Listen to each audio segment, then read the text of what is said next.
Hey everybody, we are walking in the Centro over in Ensenada. We're really enjoying our time here, and Brittany has something that she really wants to show you guys. There's a lot of history in Ensenada, just like everywhere in Mexico for the most part. And so Brittany wants to show you a little bit of the history. There's a place called Husong's Cantina. The oldest, if not one of the oldest, in all of Mexico, actually. Wow. Yeah. And so what is a cantina? Because I'm not even sure. It's a bar. It's like a bar? Yeah. So here it is, right here on the right. It's green and white. Yep. Yeah. Tecate. That's a very famous beer here in Mexico. Very popular, Tecate. Nice Michoacán over there. Ooh. Yeah, this has been such a cool city. See, look, 1892. That's how old it is, right there, right on the front. 1892. Very, very cool.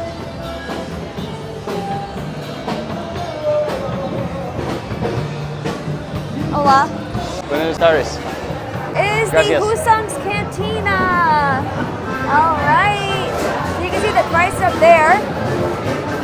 You can get pina coladas, margaritas, and so much more.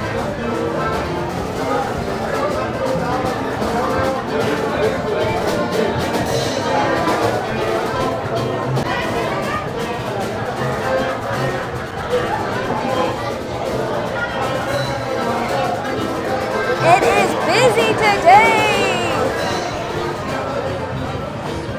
Yeah, so I wasn't allowed in there with my backpack. It's really interesting. A lot of places in Mexico, they don't want you to go there with your backpack. To me, it's strange. Like, I don't know why you wouldn't be allowed to take a backpack into a bar, but that's fine. Wow, it's cool. Check this out, guys. Check This this is out. the ice cream place. Look at this. The ice cream, look at that. So cool. Very interesting. Oh, this is the Michoacana. Michoacana Millennium. I seem to prefer for living Ensenada more than Rosarito because there's less tourism here, even though this place is popping. Like you see, there's like bars, live music, a lot of cool stuff.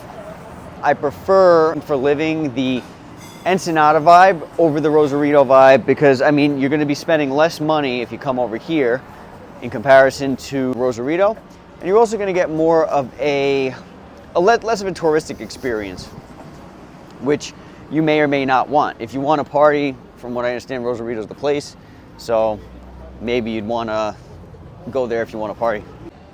Yes, well, they have this. Hola. Buenas tardes. Buenas tardes. Estamos buscando por Granada Vegan Kitchen. Ah, yes. It's there. Oh, it's here. Oh, gracias. Okay. Oh, sí. Gracias. Okay. Okay. So, Gracias. Okay, gracias. Oh, it does exist. Wow. It's just hidden. Just all the way back there? But it's Heineken. That's so nice. I'm glad that you asked. Look at this little baby pool table. It's so Look cute. at that. The piano. Wow. Black sheep. Wow. They need a sign out there. Yeah, they do. Some Americanos over here. Aquí es bien? That's the brewery. Okay. Wow. That's where they make the beer. Wow. Guys, check this out. So Brittany wanted to come here because she always looks out for me everywhere we go. And since I'm vegan, she likes to find places that are vegan. And I think it's a perk that this place seems like it has non-vegan for Brittany. So we'll let you guys know how this is once we try it out. So I have a good excuse to get a bunch of stuff while I'm here because we have to travel to come here from where we're staying. Something that we found is that the vegan stuff in Ensenada is cheaper than the non-vegan stuff, which is actually the opposite of anywhere else I've ever been in my life. The vegan stuff is always more expensive, typically. We're trying to go to a place called Granada Vegan Kitchen, but fun fact, it's actually called Black Sheep. One of the reasons why is because I'm vegan, and so it's nice to be in a place that appreciates that vegan community. Right a couple blocks away from where we live, over in Punta Banda 3, they have a vegan pasteleria. They also have, it's not just a place where they make bread, they also make sweets and things. So, you know, donuts, coffee, they have cakes, all vegan stuff. This place here, a huge variety of vegan stuff. It's been really a great experience because you don't find that everywhere in Mexico. You don't even find that everywhere in the United States. And so it's been a great experience for me being a vegan. Yeah, I really like the Centro area. We really like Valle Dorado. We like the Centro. And we like Punta Bana 3. And it's been really nice that we mentioned in our other videos, I think one of the other videos, was that here in the Centro by the Malecon, they actually have a water show that they do every night. I believe starting at 7 o'clock, and I think it ends at around 9 p.m. And it's really cool. It's free. And so if you're in the Centro, you can just walk over there, check it out. They got a lot of things going on over here in the Centro. So a lot of restaurants, a lot of things. I would have to say, comparing prices to Lakeside area, I would say that the prices actually are a little bit more than Lakeside, which I didn't think was really possible. Well, the interesting Yeah. thing is that in Lakeside, many, not all, many of the places are catering to tourists, but the food here that is not catering to tourists, for certain things, is more expensive, which is interesting. Yeah, I think a lot of people here are from California or live in California, come here or something like that, so they have more money than Mexicans here. Because I wouldn't say, I have not seen a lot of Americans actually in this whole area. Yeah. I think I can count on my hands the amount of time we've seen foreigners in the places that we've gone while in Ensenada. In Rosarito, that's different. Mm-hmm. We have seen more there. But in Ensenada, the places we're hanging out, because this is a big place, so we're not talking about everywhere. Yeah. But the places we've gone have been extremely local, and we prefer that. We're looking for local. That's what we like. In Chapala, for example, you can get a taco for 15 pesos. Over here, some taco place will be like 33 pesos for one taco. And that's very shocking to me. I thought that 20 pesos was a lot. But you do have to realize you are closer to the border, and so it's not as expensive as California, of course, or the U.S. probably in general. But compared to the rest of Mexico, from what we've seen in our, travels, we haven't been everywhere, but it does seem to be more expensive for food eating out. But the vibe here is so cool. Yeah. The vibe here is so cool. The weather here is probably unbeatable. We've heard so many people say, oh yeah, the weather in Lakeside, over in Chapala, Jalisco, Ajijic, Jalisco, the weather in those areas is like some of the best in the world, and maybe it is, but I mean, it depends on what you like. But you're getting a year-round between 85 and 60 degrees over here, year-round. Not even 85, really. Not even Yeah, 85. yeah. And I haven't even felt a drop of humidity at all. So it's I think it's a no-brainer. The weather here, in my opinion, and in Brittany's opinion, is a lot better. The one thing that I do miss is the sun, because we're coming from central Mexico, and so the sun is blazing all the time, year-round for the most part. And over here, the sun has not been as much. Of course, there's sun, but it's just not as much. And so for me, I would prefer it to be just more sunny. But what are you gonna do? I guess if you had it more sunny, it would be more hot too. So. I mean, it does get sunny. In the mornings, it can be cloudy, but then during the day, it gets sunny, blue skies. And sometimes you see some clouds. But keep in mind, we've only been here, for a few weeks, so we're not experts on this place. But it is May. We have heard that it does get quote hot, the hot, not really hot compared to many parts of Mexico, but is in August, and the winter is in December. So keep that in mind. But pretty much, yeah, it's like this. It's about 70 degrees every day. And we've talked to the locals, and one of our friends the other day, she was telling us that she's traveled and she loves the weather here, and she's so happy here. Yeah, when you have the locals telling you that it's like this year-round, it's like this year-round. I mean, we haven't been asking tourists, we've been asking the people who live here. And all of them say that the weather is it's like this all the time. Yeah, actually, we went to go see a house today, and the lady said that her mother moved here because she really liked the climate here. Yeah, but yeah, it certainly is not a cheap place to live especially in comparison to the rest of Mexico. you know, but you're getting a really cool vibe here with excellent, excellent weather. It's kind of like, if you think about it, it's kind of like California on a discount. Yeah. That's what I would call it. Yeah. Discount for certain things.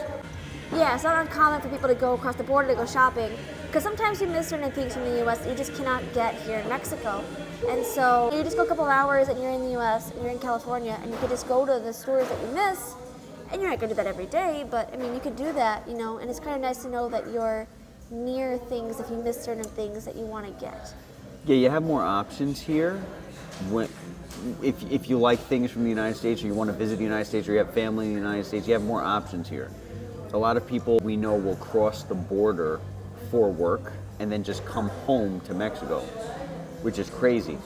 Many of those people are probably going to be living in Rosarito, because that's maybe like an hour from the border or less, depending on where you are, or Tijuana, which is like right there. That's the closest you'll get. So Ensenada is probably not a place where people are going to travel back and forth from work to the United States for, because that's about 3 hours out.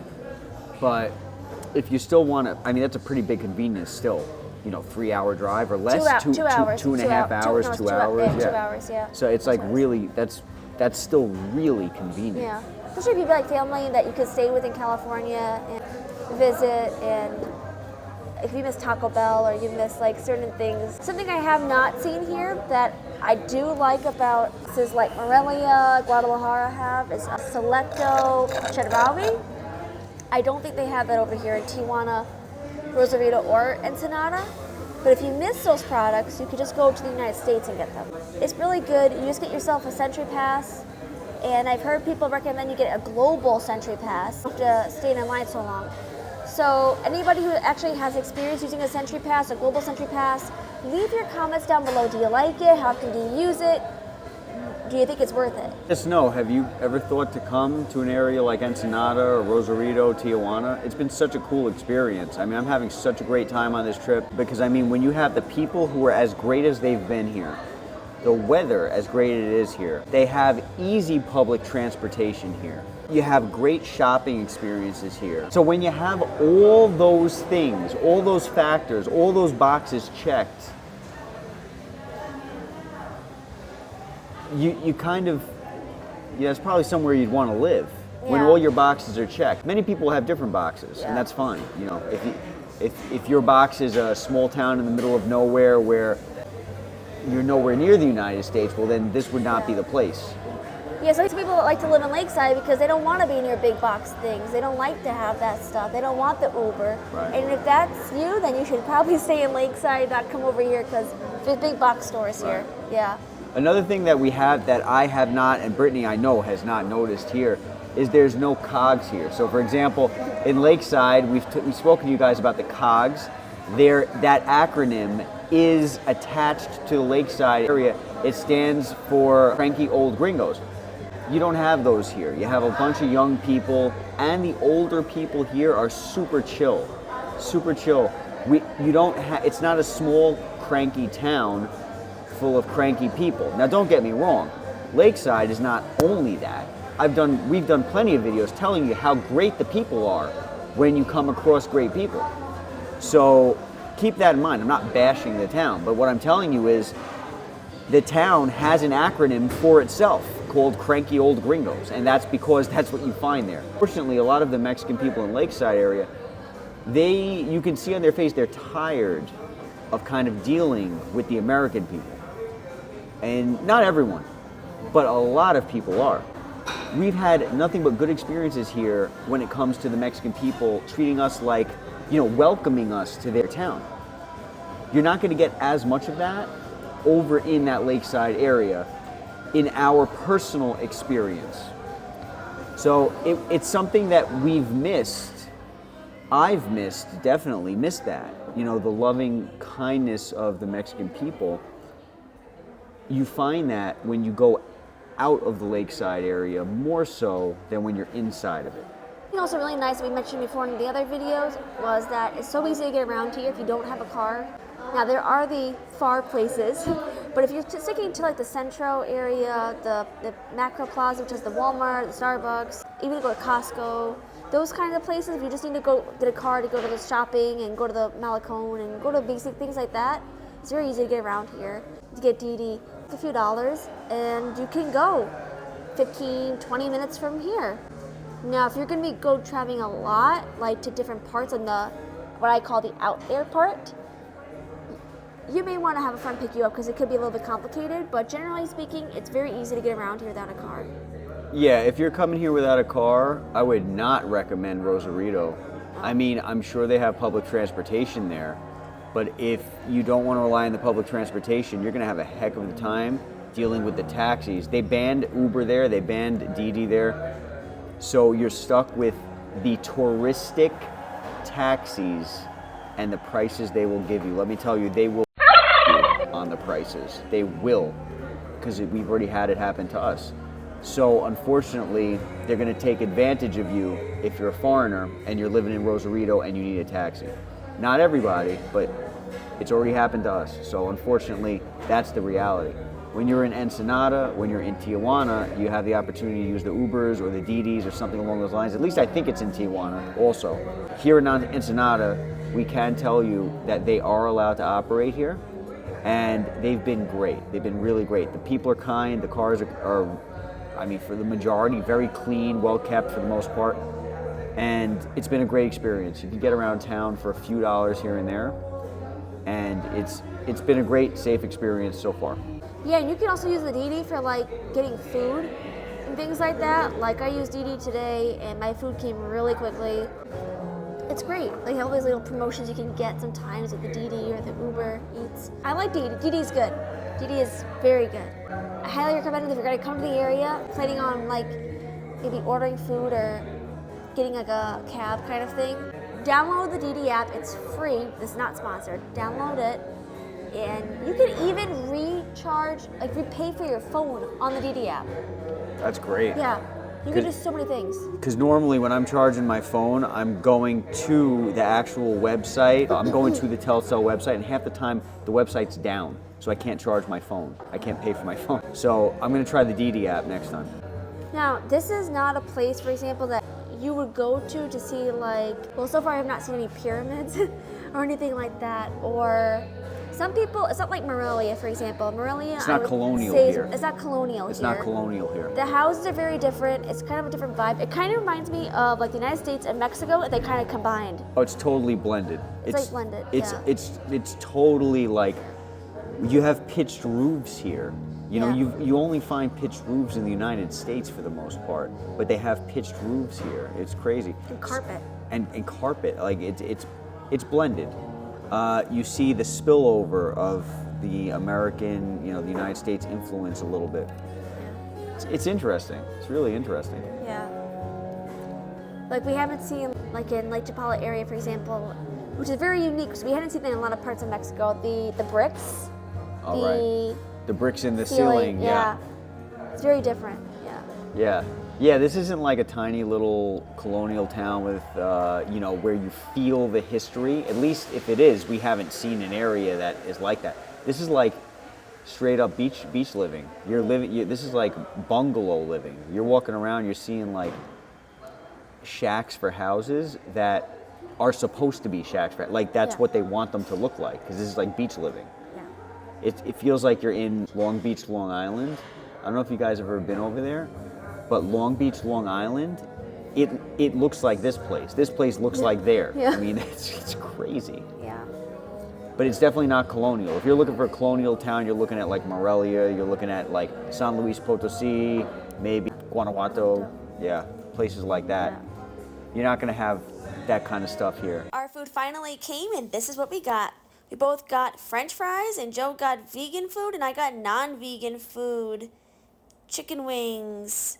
And here's a picture of my cheeseburger, fries, and lemonade. If you enjoyed this video, please don't forget to like and subscribe to see more content like this.